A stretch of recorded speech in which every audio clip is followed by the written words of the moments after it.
നമസ്കാരം, എല്ലാവർക്കും പുതിയ വീഡിയോയിലേക്ക് സ്വാഗതം.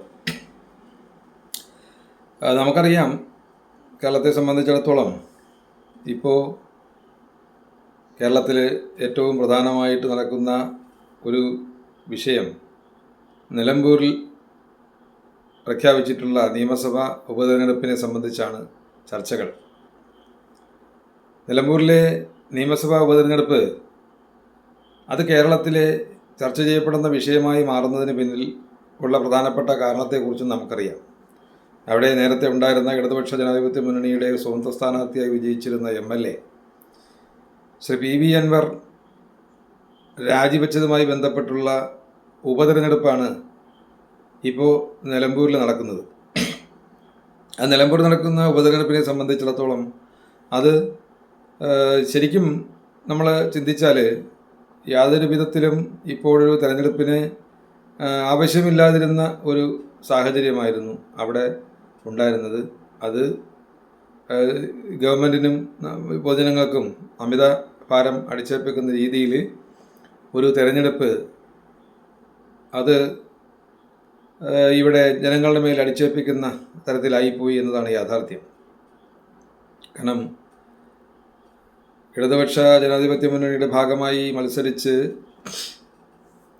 വിജയിച്ച ഒരാൾ ആ ഗവൺമെൻറ്റിൻ്റെ കാലാവധി അവസാനിക്കാൻ ഇനിയും 1 വർഷത്തിലേറെ കാലമുള്ളപ്പോൾ തൻ്റെ നിയമസഭാ അംഗത്വം രാജിവെക്കുന്ന ഒരു സാഹചര്യം അത് ഏതെങ്കിലും തരത്തിൽ ആ പ്രദേശത്തെ ജനങ്ങളുടെ വികസന പ്രവർത്തനങ്ങളിലെ ഗവൺമെൻറ്റിൻ്റെ സഹകരണമില്ലായ്മ കൊണ്ടോ അല്ലെങ്കിൽ സർക്കാരിൻ്റെ ഏതെങ്കിലും നയരാഹിത്യങ്ങൾക്കെതിരായിട്ടുള്ള പോരാട്ടത്തിൻ്റെ ഭാഗമായിട്ടോ അല്ലെങ്കിൽ രാജ്യത്തിൻ്റെ ഏതെങ്കിലും വിഷയങ്ങളെ സംബന്ധിച്ചോ അല്ല അത്തരത്തിൽ ഒരു രാജീയ ആവശ്യം ഇവിടെ ഉയർന്നു വന്നത് എന്നതാണ് ഏറ്റവും സുപ്രധാനം. വൈകാരികമായിട്ടുള്ള പ്രാദേശികമായിട്ടുള്ള വിഷയങ്ങളൊന്നും ഈ രാജിക്ക് കാരണമായി വന്നിട്ടില്ല. അതെല്ലാം കേവലം വ്യക്തിപരമായിട്ടുള്ള അജണ്ടകളും താല്പര്യങ്ങളും അദ്ദേഹം മുന്നിലെടുത്തുകൊണ്ട് ഇവിടെ ഒരു ഉപതെരഞ്ഞെടുപ്പിലേക്ക് ഈ രാജ്യത്തെ ജനങ്ങളുടെ കോടിക്കണക്കിന് രൂപയുടെ സമ്പത്ത് അനാവശ്യമായി ചെലവഴിക്കുന്ന രീതിയിലേക്ക് ഇലക്ഷൻ കമ്മീഷനെയും ജനങ്ങളെയും രംഗത്തിറക്കുന്ന ഒരു തെരഞ്ഞെടുപ്പ് സാഹചര്യമാണ് നിലമ്പൂരിലുണ്ടായിട്ടുള്ളത്. സ്വാഭാവികമായിട്ടും നമുക്കറിയാം, അദ്ദേഹം അത്തരത്തിലൊരു തീരുമാനമെടുത്ത് ഈ രാജ്യത്തെ ഒരു ഉപതെരഞ്ഞെടുപ്പ് കേരളത്തിൽ അടിച്ചേൽപ്പിച്ചു നിലമ്പൂർ മണ്ഡലത്തിൽ. എന്നിട്ടും അദ്ദേഹത്തിന് മതിവരാതെ വീണ്ടും അദ്ദേഹം തെരഞ്ഞെടുപ്പിൽ മത്സരിക്കുകയാണ്. ഇപ്പോൾ ഇനി നടക്കാൻ പോകുന്ന ഉപതെരഞ്ഞെടുപ്പിലും ശ്രീ PV അൻവർ എന്ന് പറയുന്ന വ്യക്തി ഒരു സ്ഥാനാർത്ഥിയാണ് എന്നുള്ളതാണ് അതിൽ ഏറ്റവും വിരോധാഭാസമായിട്ടുള്ളത്. ഇവിടെ ഇടതുപക്ഷ ജനാധിപത്യ മുന്നണിക്ക് വേണ്ടി സഖാവ് M സ്വരാജും ഐക്യ ജനാധിപത്യ മുന്നണിക്ക് വേണ്ടി ശ്രീ ആര്യടൻ ഷൗക്കത്തും നേർക്കുനേർ പോരാട്ടം നടത്തുമ്പോൾ BJPയുടെ സ്ഥാനാർത്ഥിയായി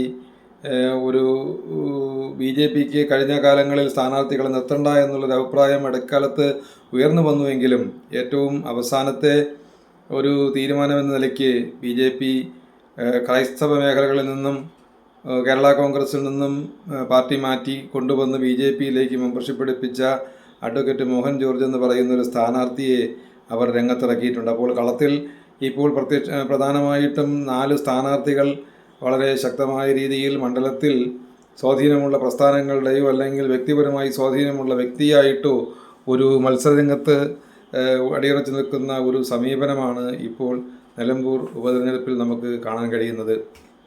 പക്ഷേ ഇതിൽ ഏറ്റവും വിരോധാഭാസം എന്ന് പറയുന്നത് നിലമ്പൂരിനെ സംബന്ധിച്ചിടത്തോളം ആ സീറ്റ് UDFൽ ഏറ്റവും തികച്ചും അർഹതയുണ്ടായിരുന്നൊരു സ്ഥാനാർത്ഥി എന്ന് പറയുന്നത് VS ജോയി ആയിരുന്നു. കാരണം ഒരു ഉപതെരഞ്ഞെടുപ്പിനെ സംബന്ധിച്ചിടത്തോളം യുവജന പ്രാതിനിധ്യത്തിന് കിട്ടുന്ന ഒരു പ്രാധാന്യം, ആ പ്രാധാന്യം കണക്കിലെടുത്തുകൊണ്ടുള്ള ഒരു സ്ഥാനാർത്ഥി നിർണയമായിരുന്നു വേണ്ടിയിരുന്നതെങ്കിൽ ഇവിടെ സംഭവിച്ചത് അത്തരത്തിലുള്ള ഒരു തീരുമാനമല്ല. ഇവിടെ കഴിഞ്ഞ പ്രാവശ്യം 2016 തെരഞ്ഞെടുപ്പിൽ ശ്രീ PV അൻവറിനോട് മത്സരിച്ച് ഒരു വലിയ മാർജിനിൽ പരാജയപ്പെട്ട ഒരു സ്ഥാനാർത്ഥിയെ രംഗത്തിറക്കിയാണ് UDF ഇപ്രാവശ്യം വീണ്ടും ജനവിധി തേടുന്നത് എന്നതാണ് ഈ തെരഞ്ഞെടുപ്പിനെ സംബന്ധിച്ചിടത്തോളം ഏറ്റവും പ്രാധാന്യമായിട്ടുള്ളത്. കേരളത്തിലെ രാഷ്ട്രീയ കാലാവസ്ഥകളും അടിയൊഴുക്കുകളുമെല്ലാം ഭരണകക്ഷിക്ക് എതിരായിട്ടുള്ള ഒരു നിലപാടിലേക്ക് വളരെ ശക്തമായി നിൽക്കുമ്പോൾ അത്തരം ഒരു സാഹചര്യത്തിൽ ഇവിടെ ഈ സീറ്റ് വിജയിക്കാൻ വേണ്ടിയുള്ള തന്ത്രങ്ങൾ, അടവ് നയങ്ങൾ എടുക്കേണ്ടതിന് പകരം കോൺഗ്രസ് സ്വീകരിച്ച അല്ലെങ്കിൽ UDF സ്വീകരിച്ച നിലപാട് ശരിക്കും അത് വോട്ടർമാർക്കിടയിൽ തന്നെ ഞെട്ടലുണ്ടാക്കിയിട്ടുണ്ട് എന്നതാണ് യാഥാർത്ഥ്യം. പക്ഷേ ഇവിടെ ഇടതുപക്ഷ ജനാധിപത്യ മുന്നണിക്ക് വിരുദ്ധമായിട്ടുള്ള വോട്ടുകൾ അത് വളരെയധികം ചർച്ച ചെയ്യപ്പെടുന്ന ഒരു സാഹചര്യത്തിൽ ആ നിലപാടുകളും സർക്കാരിൻ്റെ നയവൈകല്യങ്ങളുമെല്ലാം വളരെയധികം ചർച്ച ചെയ്യപ്പെടുന്ന ഈ ഉപതെരഞ്ഞെടുപ്പിനെ സംബന്ധിച്ചിടത്തോളം ഇവിടെ UDF സംബന്ധിച്ച് ഏറ്റവും സുപ്രധാനമായിട്ടുള്ളത് സ്ഥാനാർത്ഥി നിർണയം എന്നതിനേക്കാൾ അപ്പുറത്തേക്ക് ഈ സർക്കാരിനെതിരായിട്ടുള്ള ജനവിധിയാണ് ഇവിടെ ഉണ്ടാകേണ്ടത്. കാരണം നമുക്കറിയാം, വിവിധങ്ങളായിട്ടുള്ള പ്രശ്നങ്ങൾ നേരിടുന്ന ഒരു ഗവൺമെൻറ്, ആ ഗവൺമെൻറ്റിൻ്റെ കയ്യിലിരിക്കുന്ന ഒരു ഇടതുപക്ഷ ജനാധിപത്യ മുന്നണിയുടെ സിറ്റിംഗ് സീറ്റ്, ആ സീറ്റിൽ രാജിവെച്ച അത് അവരുടെ MLA ആണ്. ആ MLAക്ക് എതിരായിട്ടുള്ള ജനവികാരമുണ്ട്, സർക്കാരിനെതിരായിട്ടുള്ള ജനവികാരമുണ്ട്. ആ സീറ്റ് പിടിച്ചെടുക്കേണ്ട ബാധ്യത UDF-നുണ്ട്. ആ മണ്ഡലത്തിലെ മുഖ്യ കക്ഷി എന്ന നിലയ്ക്ക് നേരിട്ട് CPM-മായി അല്ലെങ്കിൽ ഇടതുപക്ഷ ജനാധിപത്യ മുന്നണിയുമായി ഏറ്റുമുട്ടുന്നത് ഐക്യജനാധിപത്യ മുന്നണിയിലെ ഏറ്റവും വലിയ നിലമ്പൂർ മേഖലയിലെ കക്ഷിയായ കോൺഗ്രസ് ആണ്. അപ്പോൾ സ്വാഭാവികമായിട്ടും കോൺഗ്രസും ഇടതുപക്ഷ ജനാധിപത്യ മുന്നണിയും തമ്മിൽ നേരിട്ട് ഏറ്റുമുട്ടുന്ന ഒരു സാഹചര്യം വീണ്ടും വളരെ വർഷങ്ങൾക്ക് ശേഷം CPM അരിവാൾ ചുറ്റിക നക്ഷത്രത്തിൽ ഒരു സ്ഥാനാർത്ഥി ആ പാർട്ടിയുടെ സംസ്ഥാന സെക്രട്ടേറിയറ്റ് മെമ്പർ തന്നെ മത്സരിപ്പിക്കുന്നു എന്നുള്ളത് മാത്രമല്ല, അദ്ദേഹം ആ മണ്ഡലത്തിൻ്റെ പ്രദേശത്ത് ജനിച്ചു വളർന്ന ഒരാളാണ് എന്നുള്ളത് കൂടി ഇവിടെ വളരെ പ്രാധാന്യം വഹിക്കുന്ന ഒരു വിഷയമാണ്. അപ്പോൾ സ്വാഭാവികമായിട്ടും നമുക്ക് ഇനി ഈ മത്സരം ആരംഭിച്ച സ്ഥിതിക്ക് അതിൻ്റെ അടക്കങ്ങളിലേക്ക് അല്ലെങ്കിൽ ഉള്ളറകളിലേക്ക് നമുക്ക് പോകാം. കാരണം മണ്ഡലത്തെ സംബന്ധിച്ചിടത്തോളം മണ്ഡലത്തിൽ നിലവിലുള്ള ഒരു 45-48% വരുന്ന ഹിന്ദു മത അനുയായികൾ, മറുവശത്ത് ഒരു 13-14% വരുന്ന ക്രിസ്തുമത വിശ്വാസികൾ, അവശേഷിക്കുന്ന ആൾക്കാർ ആണ് മലപ്പുറത്തെ ഏറ്റവും കൂടുതൽ ജനവിഭാഗങ്ങൾ മുസ്ലിം സമുദായത്തിൽ നിന്ന് അധിവസിക്കുന്നുണ്ടെങ്കിലും നിലമ്പൂർ പോലുള്ള മണ്ഡലങ്ങളിൽ ആ ഒരു അനുപാതം അത് വളരെ കുറവാണ്. അപ്പോൾ അത്തരത്തിലുള്ള പ്രാതിനിധ്യമുള്ള ആ ഒരു മണ്ഡലത്തെ സംബന്ധിച്ചിടത്തോളം അവിടെയുള്ള വെൽഫെയർ പാർട്ടിയുടെയും ജമാഅത്തെ ഇസ്ലാമിയുടെയും SDPIയുടെയും വോട്ടുകൾ, ഒപ്പം തന്നെ ആ വോട്ടുകൾ ഏതെല്ലാം മേഖലകളിലേക്ക് കടന്നു പോകും എന്നുള്ളതിനെക്കുറിച്ചുള്ള ഒരിത്, അതുപോലെ മുസ്ലിം ലീഗ് കൊടുക്കുന്ന പൂർണ്ണമായ പിന്തുണ, ആ പിന്തുണയും അതുപോലെ തന്നെ മുസ്ലിം സമുദായത്തിനകത്തുള്ള വിഭിന്നങ്ങളായിട്ടുള്ള വിഭാഗങ്ങൾ അവർ കോൺഗ്രസിൻ്റെ സ്ഥാനാർത്ഥിക്ക് കൊടുക്കുന്ന പിന്തുണയും എല്ലാം കണക്കിലെടുക്കുമ്പോൾ കഴിഞ്ഞ കാലങ്ങളിൽ ആര്യാടൻ മുഹമ്മദും പാണക്കാട് കുടുംബവും തമ്മിലുണ്ടായിരുന്ന വിഷയങ്ങൾ, മുസ്ലിം ലീഗ് നേതൃത്വവും ആര്യാടൻ മുഹമ്മദുമായി ഉണ്ടായിരുന്ന വിഷയങ്ങൾ, ഇതൊക്കെ അവിടെ ചർച്ചയ്ക്ക് വരുമോ? അതും എല്ലാം നമ്മൾ കണക്കിലെടുക്കണം. പഴയ തലമുറയിലെ മുസ്ലിം ലീഗുകാരെ സംബന്ധിച്ചിടത്തോളം, പഴയ തലമുറയിലെ കോൺഗ്രസ്സുകാരെ സംബന്ധിച്ചിടത്തോളം മുസ്ലിം ലീഗുമായിട്ടുള്ള ബന്ധം, അത് മുസ്ലിം ലീഗുമായിട്ടുള്ള ബന്ധം കോൺഗ്രസിൻ്റേത് എന്ന് പറയുന്നത് വളരെ വളരെ ബുദ്ധിമുട്ടുള്ള ഒരു കാര്യമായിരുന്നു. കാരണം മലബാർ മേഖലയിൽ ലീഗ് അനുകൂല വോട്ടുകളും ലീഗ് വിരുദ്ധ വോട്ടുകളും മുസ്ലിം സമുദായത്തിനുണ്ട് എന്നുള്ളതാണ് യാഥാർത്ഥ്യം. മലബാർ മേഖലയിൽ മുസ്ലിം ലീഗ് വിരുദ്ധ വോട്ടുകളുടെ ആ പ്രചാരകന്മാരുടെ എണ്ണം വളരെ കൂടുതലുള്ള മണ്ഡലങ്ങളിൽ ഒന്നാണ് നിലമ്പൂർ. ആ നിലമ്പൂരിൽ ഈ രണ്ട് മുൻ പാർട്ടികളും തമ്മിലുള്ള ഒരു ജെല്ല് അത് വളരെയധികം നല്ല രീതിയിൽ കോംബോവായി പോയാൽ മാത്രമേ ആര്യാടൻ മുഹമ്മദിൻ്റെ പുത്രനായ ഷൗക്കത്ത് ആര്യാടന് അവിടെ ജയിക്കാൻ സാധിക്കൂ എന്നുള്ളതാണ് യാഥാർത്ഥ്യം. സ്വാഭാവികമായിട്ടും ഇടതുപക്ഷ ജനാധിപത്യ മുന്നണിക്ക് സ്വാധീനമുള്ള 3-4 പഞ്ചായത്തുകൾ അവിടെയുണ്ട്. അതോടൊപ്പം തന്നെ UDF-ന് സ്വാധീനമുള്ള പഞ്ചായത്തുകളുണ്ട്. പോരാത്തതിന് ഒരു ഹിന്ദു മതത്തിൽപ്പെട്ടൊരു സ്ഥാനാർത്ഥി ഇടതുപക്ഷ ജനാധിപത്യ മുന്നണിയുടെ അവിടെ മത്സരിക്കുന്നു. മറുവശത്ത് മുസ്ലിം സ്ഥാനാർത്ഥികൾ 2 പേർ, PV അൻവറും ആര്യാടൻ ഷൗക്കത്തും. ക്രിസ്ത്യൻ മതത്തിൽപ്പെട്ട ഒരാൾ BJPയുടെ സ്ഥാനാർത്ഥിയായി വരുന്നു. അപ്പോൾ സ്വാഭാവികമായിട്ടും മറ്റനേക സ്ഥാനാർത്ഥികളുണ്ടെങ്കിലും അവരൊന്നും അത്ര പ്രസക്തരൊന്നുമല്ല എന്നുള്ളത് നമുക്കറിയാം. തെരഞ്ഞെടുപ്പ് പോരാട്ടത്തിനകത്ത് ഏറ്റവും എല്ലാ മേഖലകളിലും സ്വാധീനമുള്ള, എല്ലാ ബൂത്ത് ലെവലിലും സ്വാധീനമുള്ള രാഷ്ട്രീയ പ്രസ്ഥാനങ്ങളുടെ സ്ഥാനാർത്ഥികളെ ആണ് പ്രധാനമായിട്ടും നമ്മളിവിടെ പരിചയപ്പെടുത്തിയത്. മറ്റൊരാൾ ആ മണ്ഡലത്തിലെ സിറ്റിംഗ് MLA ആയിരുന്ന PV അൻവർ. അപ്പോൾ സ്വാഭാവികമായും മണ്ഡലത്തിലുടനീളം സ്വാധീനമുള്ള രാഷ്ട്രീയ പ്രസ്ഥാനങ്ങളുടെ സ്ഥാനാർത്ഥികളെയും മണ്ഡലത്തിലെ സിറ്റിംഗ് MLA ആയി രാജിവെച്ച് മത്സരിക്കുന്ന സ്വതന്ത്രനാണെങ്കിലും ആ ഒരാളിനെ നമ്മളതിനെ അറിയിക്കുന്ന രീതിയിലുള്ള പ്രാധാന്യത്തോടുകൂടി പരിചയപ്പെടുത്തുന്നു എന്ന് മാത്രമേ ഉള്ളൂ. മറ്റുള്ള സ്ഥാനാർത്ഥികൾ നിസ്സാരന്മാരെന്നല്ല, എങ്കിലും അവർക്ക് ആ മണ്ഡലത്തിലെ എല്ലാ മേഖലകളിലോ അല്ലെങ്കിൽ മണ്ഡലത്തിൽ ബൂത്ത് തലത്തിൽ തിരിഞ്ഞുള്ള കമ്മിറ്റികളോ കാര്യങ്ങളോ സംഘടനാ സംവിധാനങ്ങളോ ഒന്നും അവർക്കില്ല എന്നുള്ളത് നമുക്കറിയാം.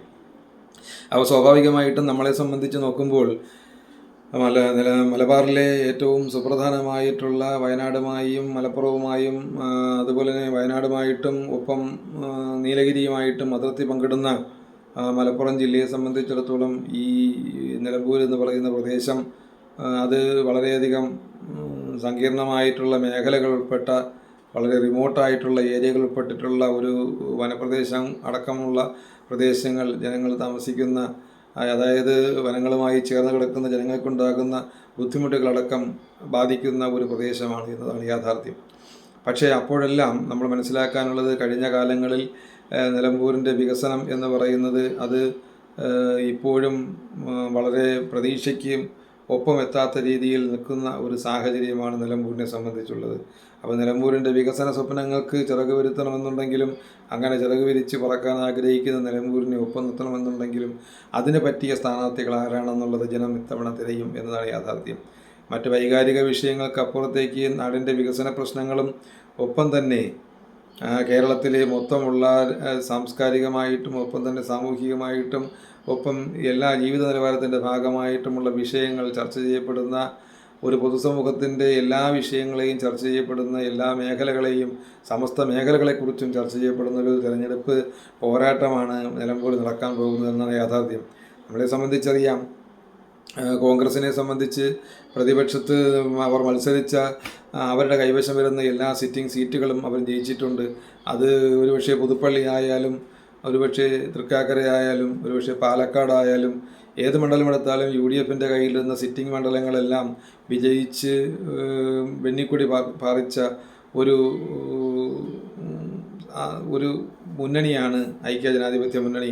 അത് ഇടതുപക്ഷ ജനാധിപത്യ മുന്നണിയുടെ ഭരണത്തിന് കീഴിലാണെങ്കിൽ പോലും ഒരുപക്ഷെ ചേലക്കര നിയമസഭാ മണ്ഡലത്തിൽ, പാലക്കാടിനൊപ്പം നടന്ന ചേലക്കര നിയമസഭാ മണ്ഡലത്തിൽ ആ വിജയം ആവർത്തിക്കാൻ UDFന് കഴിയാതെ പോയി എങ്കിൽ പോലും അത് നിലമ്പൂരിനെ സംബന്ധിച്ചിടത്തോളം UDFന് ഏറ്റവും സ്വാധീനമുള്ള ഒരു മണ്ഡലമാണ് നിലമ്പൂർ. കഴിഞ്ഞ തിരഞ്ഞെടുപ്പുകളിൽ കോൺഗ്രസ്സുകാരനായിരുന്ന PVN വർമ്മന് അദ്ദേഹത്തിൻ്റെതായിട്ടുള്ള സുസിദ്ധമായ ശൈലിയിൽ വോട്ടുകൾ ആകർഷിക്കാനും സ്വീകരിക്കാനും കഴിഞ്ഞതിൻ്റെ ഫലമായിട്ട് കോൺഗ്രസിനെ പരാജയപ്പെടുത്താൻ കഴിഞ്ഞു എന്നതാണ് യാഥാർത്ഥ്യം. പക്ഷേ ആ ഒരു അട്ടിമറിയും ആ ഒരു പരാജയവും ഈ തെരഞ്ഞെടുപ്പിൽ ഉണ്ടാകില്ല എന്നുള്ള ഉറച്ച വിശ്വാസത്തിലാണ് UDF അവിടെ കളമിറങ്ങിയിട്ടുള്ളത് എന്നതാണ് യാഥാർത്ഥ്യം. വരുന്ന തെരഞ്ഞെടുപ്പ് പോരാട്ടത്തിൻ്റെ അവസാനം വരുന്ന റിസൾട്ട് എന്തായാലും ഒരു കേരളത്തിലെ ഭരണമാറ്റവുമായി ബന്ധപ്പെട്ട് വരുന്ന ഒരു ശുഭസൂചികയായി മാറിയേക്കാനാണ് സാധ്യത എന്നതാണ് യാഥാർത്ഥ്യം. കാരണം ഇവിടെ ജനകീയ പ്രശ്നങ്ങളിലും ജനവാസ മേഖലകളിലെ മൃഗങ്ങളുടെ ശല്യങ്ങളിലും അടക്കം ഉള്ള വിഷയങ്ങളിൽ മറ്റു പൊതുവിഷയങ്ങളിലേക്കാൾ ഉപരി ഏറ്റവും കൂടുതൽ സ്വാധീനിക്കപ്പെടുന്ന ഒരു മേഖലയാണ് നിലമ്പൂർ എന്നതാണ് യാഥാർത്ഥ്യം. ഒപ്പം തന്നെ ഈ പ്രളയവുമായി ബന്ധപ്പെട്ടുണ്ടായിട്ടുള്ള വിഷയങ്ങൾ, ആ വിഷയങ്ങളും ഏറ്റവും കൂടുതൽ ബാധിക്കുന്ന ഒരു മേഖലയാണ് ചാലിയാറിൻ്റെ തീരത്തുള്ള ഈ ഒരു പ്രദേശം എന്ന് പറയുന്നത്. അപ്പോൾ സ്വാഭാവികമായിട്ടും നിലമ്പൂരിനെ സംബന്ധിച്ചിടത്തോളം അത് വളരെയധികം UDFന് പ്രതീക്ഷ നൽകുമ്പോൾ, കഴിഞ്ഞ കാലത്ത് ഇടതുപക്ഷത്തിൻ്റെ സിറ്റിംഗ് സീറ്റായിരുന്നു എന്നുള്ളൊരു അവകാശവാദമാണ് CPMും ഒപ്പം തന്നെ LDFും ആ സീറ്റ് പിടിച്ച് അവരല്ലെങ്കിൽ അവരുടെ കൈവശം നിലനിർത്താൻ കഴിയുമെന്നുള്ള ഒരു വിശ്വാസവുമായി കളത്തിലിറങ്ങിയിരിക്കുന്നതെന്നാണ് യാഥാർത്ഥ്യം. BJPയെ സംബന്ധിച്ചിടത്തോളം തെരഞ്ഞെടുപ്പിൽ മത്സരിക്കാനില്ല എന്ന് പലവട്ടം ആവർത്തിക്കുകയും പുറത്ത് പറഞ്ഞു കേട്ട വാർത്തകൾ ശരിയാണെങ്കിൽ BDJS അടക്കമുള്ള കക്ഷികളോട് ആവശ്യപ്പെട്ടു. എന്നിട്ടും അവരാരും തയ്യാറാകാത്ത സാഹചര്യത്തിലാണ് BJP കേരള കോൺഗ്രസ് പാർട്ടിയിൽ നിന്നും ഒരു നേതാവിനെ രാജിവയ്പ്പിച്ച് മെമ്പർഷിപ്പ് BJPയിലേക്ക് എടുപ്പിച്ചുകൊണ്ട് തെരഞ്ഞെടുപ്പ് കളത്തിലേക്ക് വരുന്ന ഒരു സാഹചര്യം ഉണ്ടായത്. അപ്പോൾ സ്വാഭാവികമായിട്ടും BJPയെ സംബന്ധിച്ചിടത്തോളം വോട്ട് കഴിഞ്ഞ പ്രാവശ്യം കിട്ടിയതിനേക്കാൾ ഉയർത്താനാണ് അവർ ശ്രമിക്കുക. അത്തരത്തിൽ ഉയർത്തുന്ന വോട്ടുകൾ അത് ഏതെല്ലാം സ്ഥാനാർത്ഥികളുടെ പെട്ടിയിൽ നിന്നാണ് ചോരുക എന്നതിനെ ആശ്രയിച്ചിരിക്കും അവിടെ UDFൻ്റെയും LDFൻ്റെയും വിജയം നമുക്ക് പ്രവചിക്കാൻ കഴിയുക എന്നാണ് യാഥാർത്ഥ്യം. അപ്പോൾ സ്വാഭാവികമായിട്ടും നിലമ്പൂരിലെ തെരഞ്ഞെടുപ്പ് അല്ലെങ്കിൽ ഉപതെരഞ്ഞെടുപ്പ് കേരളത്തിൻ്റെ രാഷ്ട്രീയത്തിൻ്റെ ഭൂമികയിൽ വരുത്താൻ പോകുന്ന മാറ്റങ്ങൾ നമുക്ക് തെരഞ്ഞെടുപ്പ് ഫലം വന്നതിന് ശേഷം നമുക്ക് വിശദമായി വിലയിരുത്താൻ കഴിയും. കാരണം കേരളത്തിലെ ഭരണമാറ്റം ഉണ്ടാകുമോ, കേരളത്തിൽ വരാൻ പോകുന്ന തദ്ദേശ ഭരണ തെരഞ്ഞെടുപ്പുകളിലും വരുന്ന നിയമസഭാ തെരഞ്ഞെടുപ്പിലും കേരളത്തിൽ ഐക്യജനാധിപത്യ മുന്നണിക്ക് പച്ചപിടിക്കാൻ കഴിയുമോ, തറതൊടാൻ കഴിയുമോ എന്നുള്ളത് സംബന്ധിച്ചുള്ള ഇത് UDFിൻ്റെ പ്രവർത്തനങ്ങൾ അത് ജനങ്ങൾ അംഗീകരിക്കുന്നുണ്ടോ, അല്ലെങ്കിൽ UDFിന് അധികാരത്തിൽ തിരിച്ചു വരാൻ 10 വർഷങ്ങൾക്ക് ശേഷം അവസരമുണ്ടാകുമോ എന്നെല്ലാം തീരുമാനിക്കുന്ന ഒരു തെരഞ്ഞെടുപ്പായി നിലമ്പൂർ ഉപതെരഞ്ഞെടുപ്പ് മാറും എന്നതാണ് ഏറ്റവും സുപ്രധാനമായിട്ടുള്ള ഒരു വിഷയം.